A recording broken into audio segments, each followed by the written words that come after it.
morning, class. My name is Elisa Reed, and I'll be giving you a PowerPoint slide presentation on my overarching goal of what I plan to implement in my future interpersonal and personal relationships. Next slide. To further explain, for the past 8 weeks, I have been enrolled in Human Services 508, which is studies in interpersonal communication. Within this class, I have learned about different techniques that would enhance my communication skills. I learned a lot about myself and what I needed to work on. Now that I am at the end of this course, I can truly say my overarching goal within all my communication relationships would be improving my listening skills.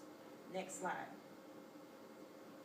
In the book Listening, the Forgotten Skill, written by Madeline Burley Allen, the author talks about how you are groomed into what kind of listener you are going to be. She suggests our attitudes toward listening begin in the crib. The example the book gives is a baby laying there quiet, gets no attention, but as soon as the baby cries, the baby gets picked up. This done repeatedly sends a signal that talking earns more rewards than listening. Next slide. I grew up in a small town. Everyone knew everybody. My father was a local famous healing evangelist, and my mom was a mother of the church. But she was also a nurse, and she made more money than my dad. Because my mom worked more, I was closer to my dad, and as I got older, my communication with my mom was very difficult. I was not allowed to speak at times, so as a result, I find myself competing to communicate. This negative root in my communication has strained many of my relationships. Next slide. According to How to Solve the People Puzzle, Understanding Patterns, written by Dr. Mel's Carbonell, I learned what personality type I was, and this plays a big role in my listening skills. Next slide. According to my assessment, my behavior blend is broken up into 2 graphs. Graph 1, this is expected of me, the results were SI. And graph 2, this is me, the results were CIS. Both of my behavior blends suggested I was a people person. And I learned if I get offended, I automatically shut down. And I know now this stems from my childhood. Also, if I feel like I'm not being listened to, I automatically go into defensive listening mode, which is a negative barrier to effective communication. Next slide. My overarching goal is to become a better listener. In the book Listening, the Forgotten Skill, it talks about barriers between listener and speaker. This book gave hands-on exercises a person can do in order to enhance their listening skills. One exercise I have implemented every day is simply sitting on my couch for 5 minutes and writing down every little thing I hear. This simple exercise has helped me in a tremendous way. When a person cannot tune in for at least 5 minutes with no distractions, there will be a listening deficit. Performing this exercise brings about awareness. You try it for a minute. What did you hear? Next slide. There are 3 levels of listening. Level 1, empathetic. Level 2, hearing words but not really listening. Level 3, listening in spurts. Next slide. Empathetic listening is when listeners refrain from judging the talker and place themselves in the other's position, attempting to see things from their view. This level right here is where you want to be. It will take a lot of practice and self-awareness, but it can be done. Next slide. Hearing words but not really listening.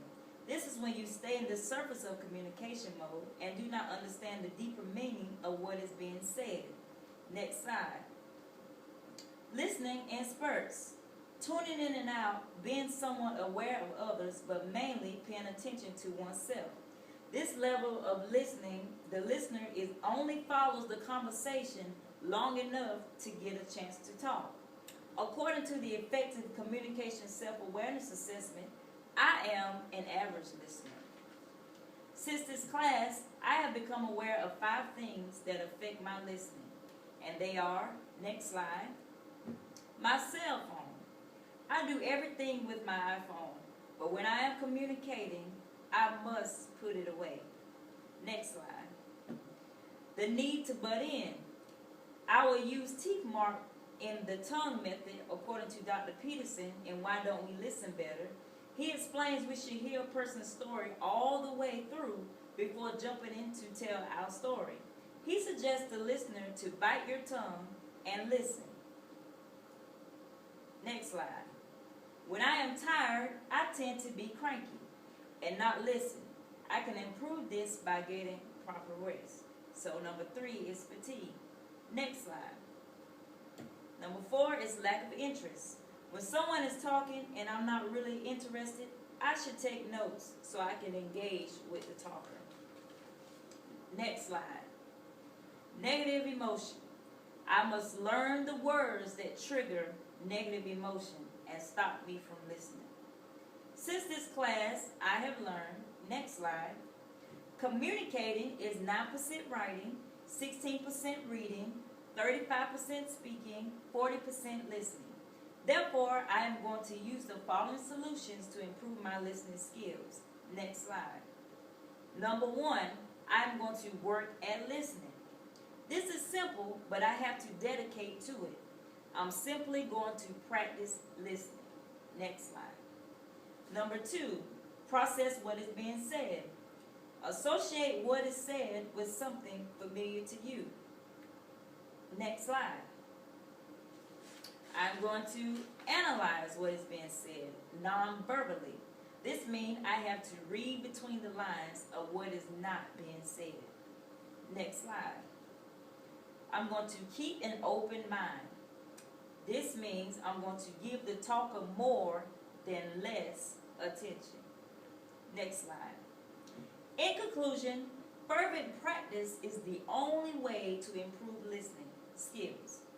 I plan to take the material I have learned from this class and implementing it in my personal and interpersonal communication. This concludes my presentation. Next slide. Are there any questions?